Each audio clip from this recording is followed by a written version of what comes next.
All right, everybody, it's time for you to get out and nominate your favorite podcasts. There's a show I want you to consider for the People's Choice Podcast Awards. Writers and Illustrators of the Future podcast in 3 categories: education, storyteller and drama, and arts.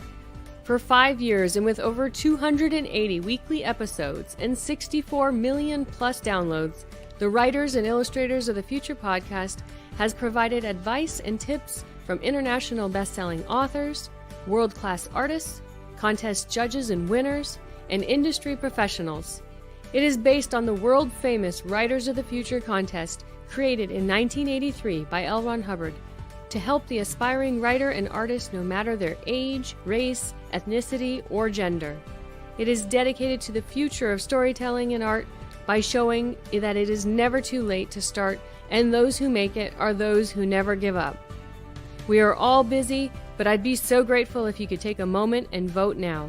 Go to podcastawards.com to nominate the Writers and Illustrators of the Future podcast in any or all 3 of the categories: education, storyteller, drama, or art.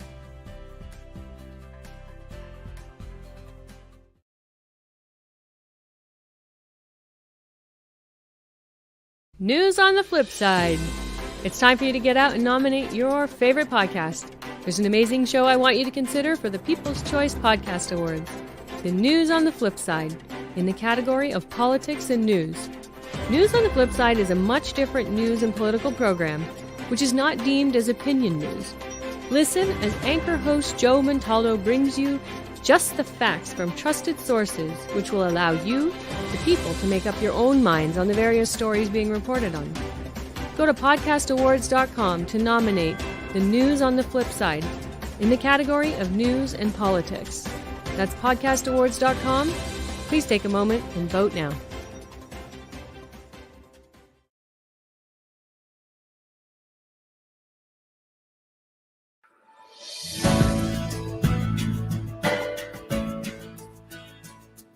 Hello, and welcome to the Writers and Illustrators of the Future podcast. This is John Goodwin, your host.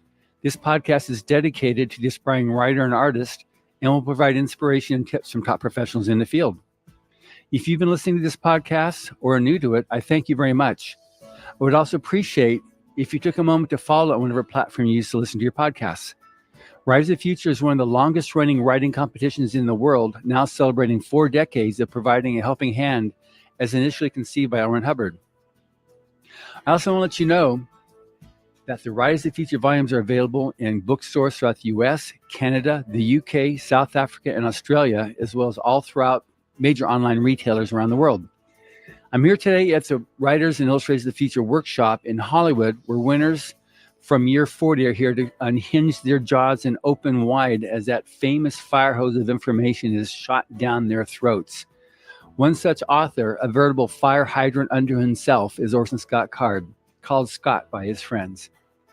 Orson Scott Card is the author of the novels Ender's Game, Ender's Shadow, and Speaker for the Dead, which are widely read by adults and younger readers. And also Ender's Game, when I interviewed Tom Doherty, said that's his best-selling science fiction book from Tor for all time. He has also written his series, the Young Adult Pathfinder series, Pathfinder, Ruins, Visitors, and the fantasy Myther Mages series, Lost Gate, Gate Thief, Gate Father, are taking readers in new directions. Besides these and other science fiction novels, Scott Card writes contemporary fantasy, Magic Street, which I got when that first came out. That's in our library at the office. Enchantment, Lost Boys, biblical novels, Stone Tables, Rachel and Leah, and American Frontier Fantasy series, The Tales of Alvin Maker, which is probably one of the most, other than his Ender's Game, is the next most popular series. He goes on and on and on, but if you know who Orson Scott Card is, you're probably not listening to this podcast anyway. So welcome, Scott. It's good to be here. So I'm going to take advantage of this, not having, say, okay, a lot of times I'll read a book a week to interview an author, and that's how I do that. But I've read so many of your books that I think the value to you, because you do the quarterly workshop Q&A, which is just a highlight for a lot of writers. And it's a highlight for me, that's for sure. which is great. So now that you're here at the Writers Workshop, I guess, first of all, a little bit about your journey, because one thing I find when I talk to icons of the industry, people think, oh, I could never be that person, and don't realize that everybody has a humble beginning. Can you please then, how your journey went from being mild-mannered Orson? I'm still mild-mannered. Okay, let me rephrase that. How you got your start? Yeah. My start actually was unintentional. I didn't dream of being a writer. I mean, that was sort of in my family, that everybody, we're Latter-day Saints, and in Mormon culture, there's a tradition of doing little 10-minute parody dramas or comedies called road shows, which used to be that we would take them on the road. That is, we'd go from one meeting house to another and put on the shows.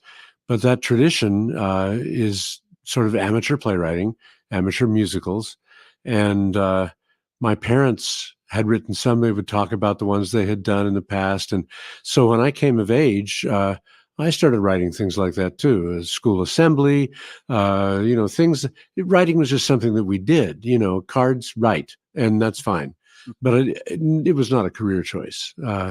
I had planned to be in the military until I found out the Civil War was over. So all of my reading of the Civil War strategies was not going to help me a bit, and that I would have to become one of those soldiers who can actually run the obstacle course. And I realized, well, okay, that's not happening. And then there was a while that I was going to be a doctor, until I realized that would imply that I had to actually study math and science, which were interesting to me, but not as a producer, but as a consumer of them.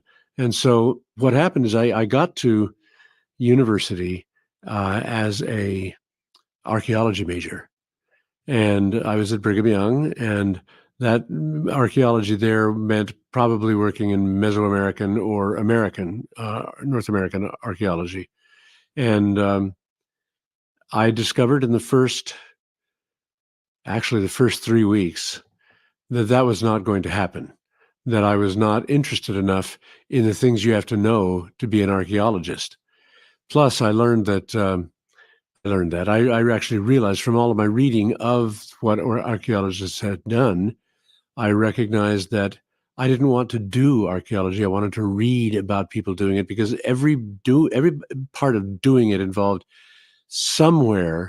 working somewhere in the blazing sun, and sweating a lot, or working in some musty basement trying to put 1,000 pot shards together to make one urn. And I realized, no, that's not what I can do. I don't have the patience for it. I don't have the stamina on one project to keep going and going and going. I need to have things end. I need to work on something and then be done. Mm-hmm. And that was not, I've learned that over the years, that's just how it has to be. That's why I don't make my bed in the morning, because I would just have to make it the next day anyway. So who cares? It's an eternal, endless process. But what happened, I was at university, and I was, I had already, I went to Brigham Young High School just for my last year of school. It was my junior year, but it was an individual progress school. So I finished my junior and senior year in 1 year, and I was done. So I graduated at 16 from high school. And while I was there that year in high school, I went up on campus to try out for some student-directed shows. And while I'm not a brilliant actor by any stretch, I am a very good auditioner, meaning that I can take text that I've never read before and read meaning into it so that it doesn't sound like I'm reading. So I got cast. I wasn't good, but I got cast. And I did say the lines convincingly. The audio portion is what I do. But anyway, I realized when I was disillusioned with my possibilities in archaeology, I realized I'm spending every spare minute here in my freshman year at Brigham Young trying out for and being in plays. Why is that not my major? There are several excellent reasons. One is, how in the world are you supposed to make a living at it? Well, when it's acting, you're supposed to be very, very good and very, very lucky. I couldn't test the luck part, but I thought I can learn and become better. And, so I was involved in theater. I was trying out for shows, but I was also finding out that that the scripts had many flaws that they were doing and that I could fix them. And so I remember I was being the assistant director on a production of Flowers for Algernon, the basis of the movie Charlie. And I had read the story and the novel in my early teens. And I just hated the script because while it's one thing to write Charlie while he's retarded, when he gets this mental boost and you're writing him as an intelligent person who used to be retarded, it was not good. That second act, the second half, was not good. So I asked the director for permission to write a new version of it. He said, sure, give it a try. Of course, the contract with the publisher would never have allowed that. I did it anyway. I wrote it, and he liked it way better than the one that was written. So that's the one that was produced. And Wow. it worked pretty well. Now, the statute of limitations has passed, so I doubt that the publisher can now sue Brigham Young University for letting me write the second half of Flowers for Algernon. But I thought, I can do this. When I see that something doesn't work as a writer, I can fix it. And so I was doing some play doctoring and then realized, why am I just fixing other people's scripts? So I did some adaptations of books into Reader's Theater. I did a production of Tell Me That You Love Me, Junie Moon, a book that I didn't even at the time fully understand, but it didn't matter because I could take the good scenes, and I ended up with a Reader's Theater production, about an hour long, that played 2 nights. The second night, it was packed with people sitting all up and down the stairway of the experimental theater and at BYU in the old Fine Arts Center. And it was a hit. I mean, people were sobbing at the end, but laughing all the way through in all the right places. And I'm thinking, I really can do this because, yes, it's Marjorie Kellogg's wonderful book. And I am just delivering that. But I did deliver it. I mean, I delivered it with all of its emotional impact. And I thought, okay, now I'm going to try original stuff. Well, my original stuff was all adaptations of history and so forth, too. But while I was at BYU as a student, I wrote and had produced about 20 plays, which is not bad. For sure. But I also learned things about dramatic structure. And most of all, I learned how to write a scene. And I learned how to actor-proof lines. Because in theater, the writer has power, unlike in Hollywood, where not a chance. So they don't fire you and rewrite your play. You decide what the play is. You create the script. And if you change it, then it's changed. The director simply takes the information that the lines will now be these and works with them. So what I learned was to attend rehearsals and not watch anything. Just listen.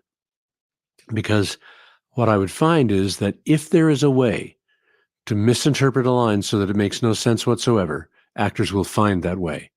They think they're being creative and finding an offbeat way, and they're correct. It's offbeat, but it's also off script. It's not how it's supposed to be. So then I would rewrite the line until it could not be read wrong. That's hard. But I got this great school of sitting there listening to actors saying my lines and realizing it's not working. And sometimes I would take a scene that ran for 10 minutes on stage and distill it down to 2 minutes, and nothing was missing that needed to be there. Other times I would realize that something that happened off stage needed to be a scene, and I had been ducking the hard thing. Writers often do that. We know there's an obligatory scene that is hard to write, so we tend to want to skip it and then flash back to it later, which is anathema. You just don't do that Right. as a writer. So I began to be able to write the through line of presenting to an audience on a bare stage, my favorite way to work. I don't like working with sets and stuff because then there's only one thing that it can be. Whereas when it's an abstract set, it can be many things in the eyes of That's right. the audience. I learned how to structure a play so that you could feel the ending, that the ending felt like closure. And I learned how to handle the opening so that the expository flow made sense, so that the audience would start knowing nothing.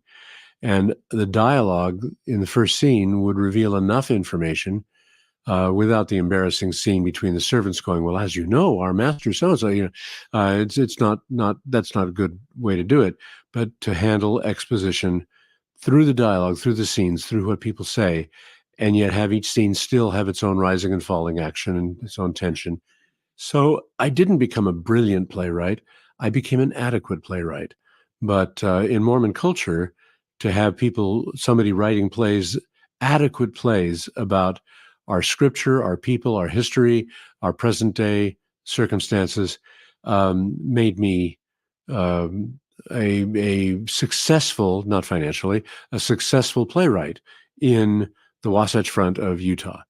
And I wasn't the only one by any means. There were some who wrote more successful plays, some of which I did not like at all. So, I always had that wonderful competitive thing of thinking, is that what everybody wants? Is that the one that they're all going to come to?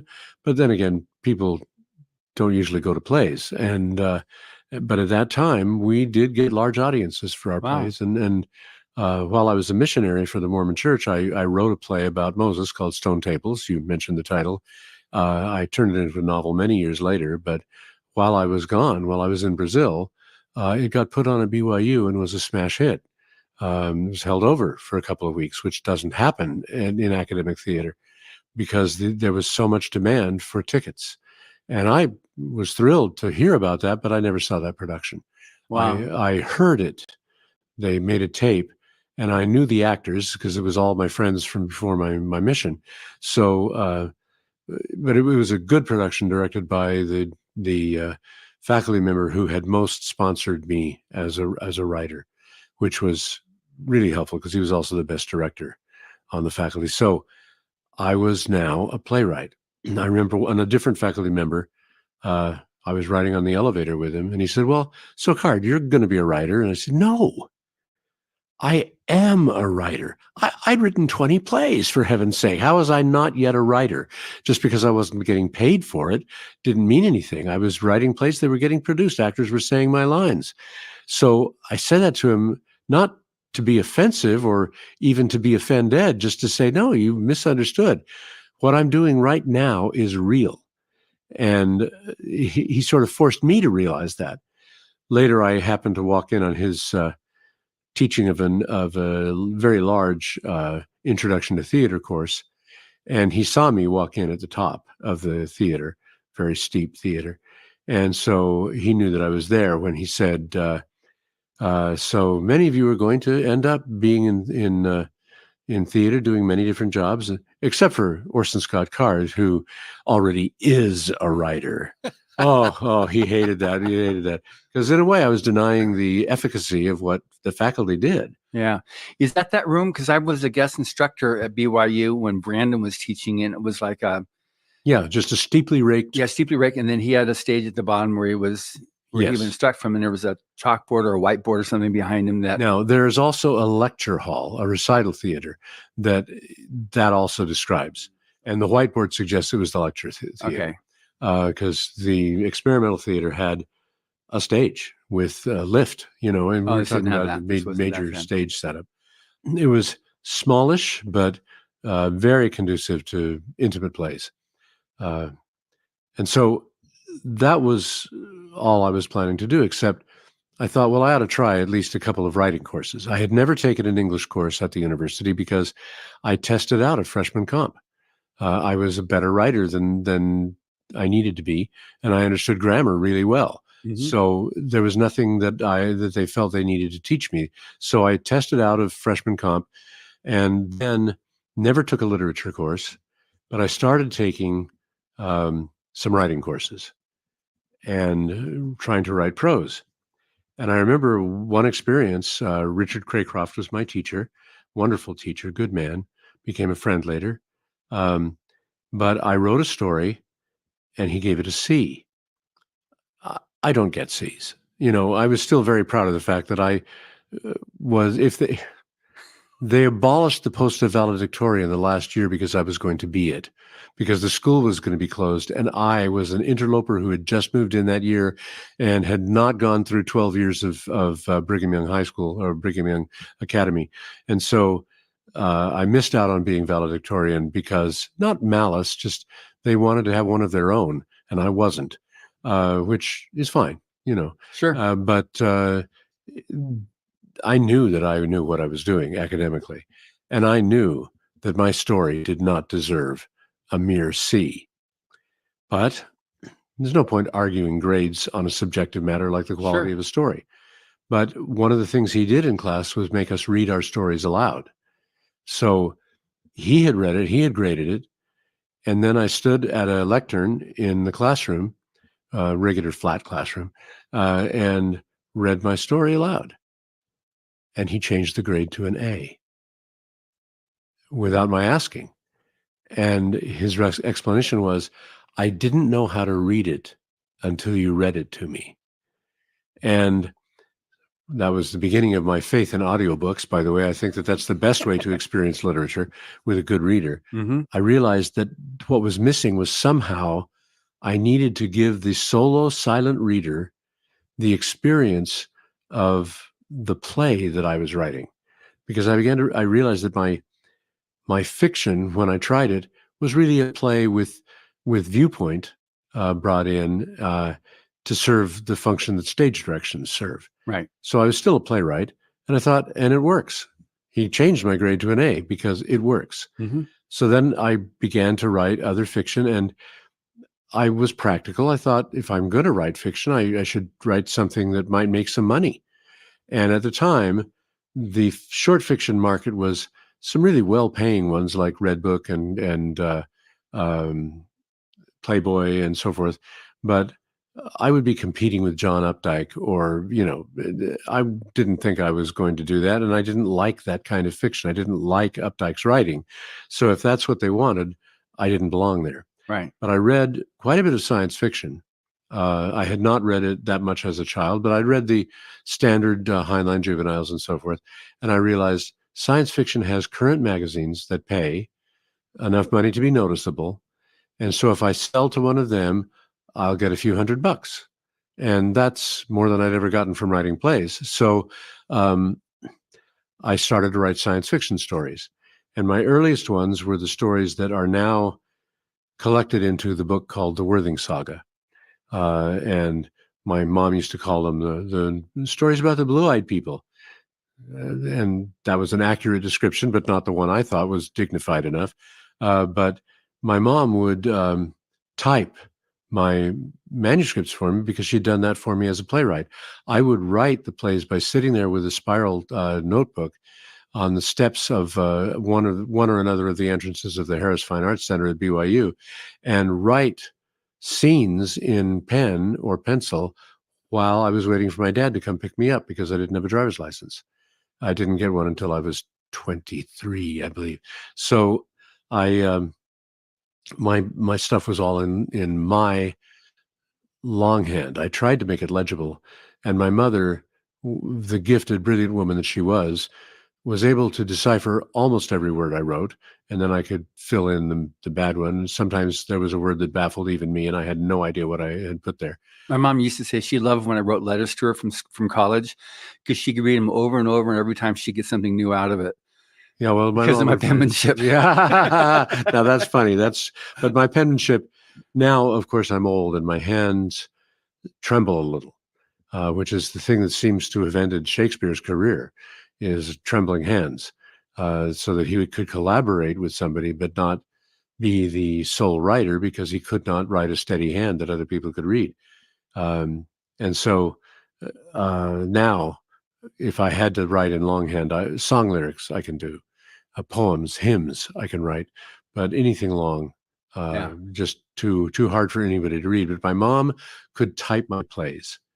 And so when I started writing short stories, I would type them. I would write on the typewriter because I was a good, fast typist, but nothing compared to my mother, who was 120 word per minute with no errors typist. Wow. This was in the days when if you were typing, you could stop, roll the thing up, use whiteout or liquid paper, and type the thing over again, that part. But she said, that's a waste of time to roll it out, then try to line it back up again and all that. She would just, if she made a typo in the last letter at the bottom of the page, she'd just pull the page out and retype the whole page because it was faster than making a correction. She was that Wow. good. And that very rarely happened because I would proofread dissertations that she would type for doctoral candidates at Arizona State University. We were living in Mesa at the time. And I was a good proofreader. I found that I enjoyed doing it. I could spot errors. Mm-hmm. I didn't have to compare the original with what she wrote because she was always dead on. So all I was looking for was a typo that had slipped past her. And so I did a good job. I earned a little money from her doing that. And that was the beginning, by the way, of my paying career as an editor and proofreader. But she would type for me, but I was getting faster and faster as a typist. And I began to have access to electric typewriters. Mm-hmm. And while I was on my mission in Brazil, I wrote the Playstone tables on a typewriter in the mission office in Sao Paulo. And so I was still a playwright in my heart, but I also had this desire to be a science fiction writer. Now, see, when I was my 16th birthday, which was my first birthday living in Utah, it was, anyway, it doesn't matter. On my 16th birthday, my older brother and his girlfriend, who is now his wife and continues to be, got me 2 books that seemed to be a complete set, Foundation and Second Foundation, because they had no idea that Second Foundation was the 3rd book.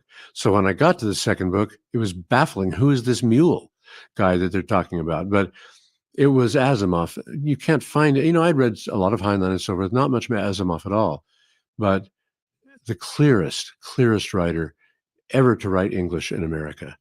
And it was a good school to go to, even when I didn't realize I was going to school, Mm-hmm. because he was able to establish characters and draw them well without describing them or stopping and giving the backstory.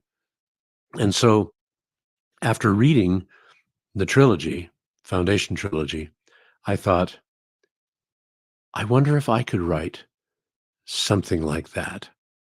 Now, at that point, I had already tried writing some science fiction stories, but this was hard SF. This was the real thing. Mm-hmm.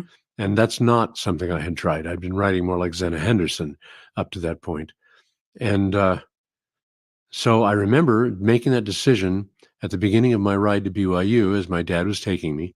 By the time we got through the river bottoms in Utah Valley and up to the university, I had come up with the idea of how would you train people for war in space to get them to think in 3 dimensions? So I invented the whole idea of the battle school, of a place where you, without drifting off into space, could still practice orienting yourself in 3D, null gravity space. It was a good premise. It wasn't a story yet. Mm-hmm. And I kept that at the back of my mind as this